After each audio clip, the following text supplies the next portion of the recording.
लातूर शहरामध्ये एस-आय-आरची प्रक्रिया सुरू आहे. त्यामध्ये प्रभाग क्रमांक 4 मध्ये एस-आय-आरचं काम मोठ्या प्रमाणामध्ये सुरू आहे. या माध्यमातून मी सांगू इच्छितो की प्रभाग क्रमांक 4 मध्ये एकूण 18,900 मतदान हे विधानसभेचं आहे. त्यापैकी 16,000 मतदानाची मॅपिंग झालेली आहे.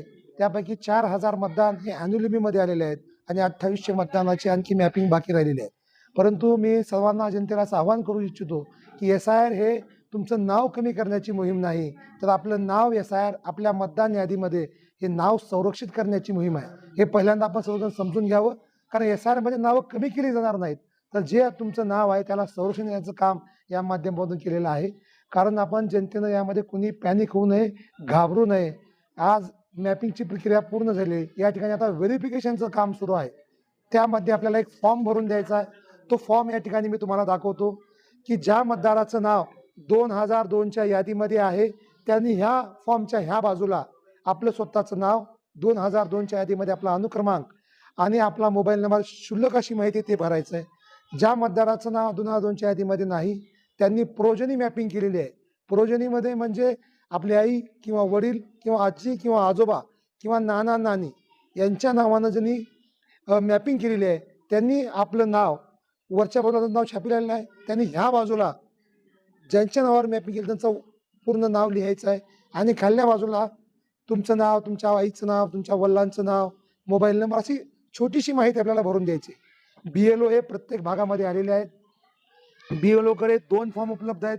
त्यापैकी एक फॉर्म आपल्याला त्यावर स्वाक्षरी करून BLOकडे द्यायचा आहे आणि त्यांच्याकडून पोच आपल्याला घ्यायची आहे.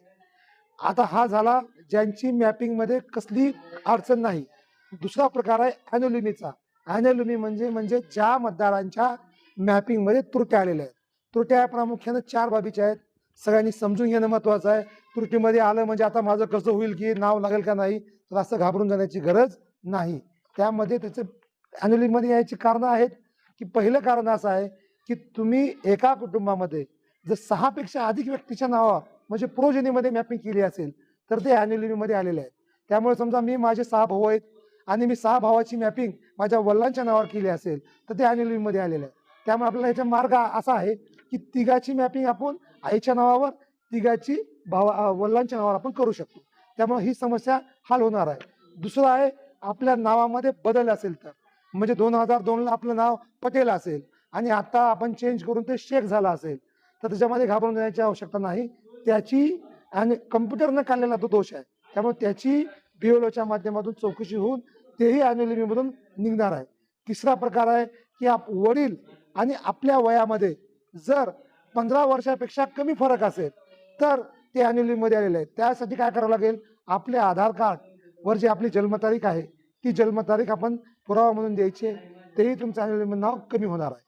आणि तिसरा प्रकार असा आहे की आपले आजोबा आहेत, आजोबाच्या आणि आपल्या नावामध्ये वयामध्ये जर 50 वर्षाचा फरक असेल तर ते सुद्धा ॲन्युअलिमीमध्ये आलेले आहे. त्यामुळं त्यालाही आपल्याला आपलं वयाचा पुरावा म्हणजे आधार कार्डवर जन्मतारीख दाखवायचे, या फॉर्ममध्ये भरायचं आहे आणि हे ॲन्युअलिमी दुरुस्त केली जाणार आहे. आता राहिला तिसरा मुद्दा की अनमॅप. तर अनमॅपसाठी ज्या लोकांकडे 2002ची यादी नव्हती किंवा ज्यांना अद्यापपर्यंत माहीतच नव्हतं की एस-आय-आर आहे, आपल्याला करायचं आहे, त्या लोकांनी आता एस-आय-आरमध्ये आता BLO मार्फत आपली माहिती आणून मॅपिंग करायचं आहे. आणि तरी राहिलं तर यानंतर त्या लोकांसाठी सुनावणी घेऊन त्यांनाही यामध्ये सहभागी करून घेतलं जाणार आहे मतदार यादीमध्ये. त्यामुळं मी लातूर शहरातीलच प्रामुख्याने प्रभाग क्रमांक 4 मध्ये जनतेला आवाहन करतो की आपण कुणी घाबरून जाऊ नये, पॅनिक होऊ नये. सध्या फॉर्म वाटपची मोहीम चालू आहे. ज्यांना फॉर्म भरता येतो त्यांनी भरावा, ज्यांना भरता येत नाही त्यांनी आपली माहिती आमचे काँग्रेस पक्षाचे BLO आहेत त्यांच्या मार्फतही भरले जातील. आम्ही BLOंनाही विनंती केली आहे, तेही फॉर्म भरून देत आहेत. त्यामुळे कुणीही घाबरून न जाता या एस-आय-आरच्या प्रक्रियेमध्ये आपण सर्वजण उत्स्फूर्त सहभागी घेऊया. एकाचंही नाव मतदार यादीतून कटणार नाही याची दक्षता आपण सर्वजण घेऊया. हेच आव्हान या माध्यमातून मी आपल्याला करतो और सभी से गुजारिश करूंगा कि कोई घबराए मत. अपनी जो मालूमात है वो अदब से, संयम से भरने के बाद BLO को जमा करें और जमा करने के बाद इसकी एक पोच अपने को लेना है.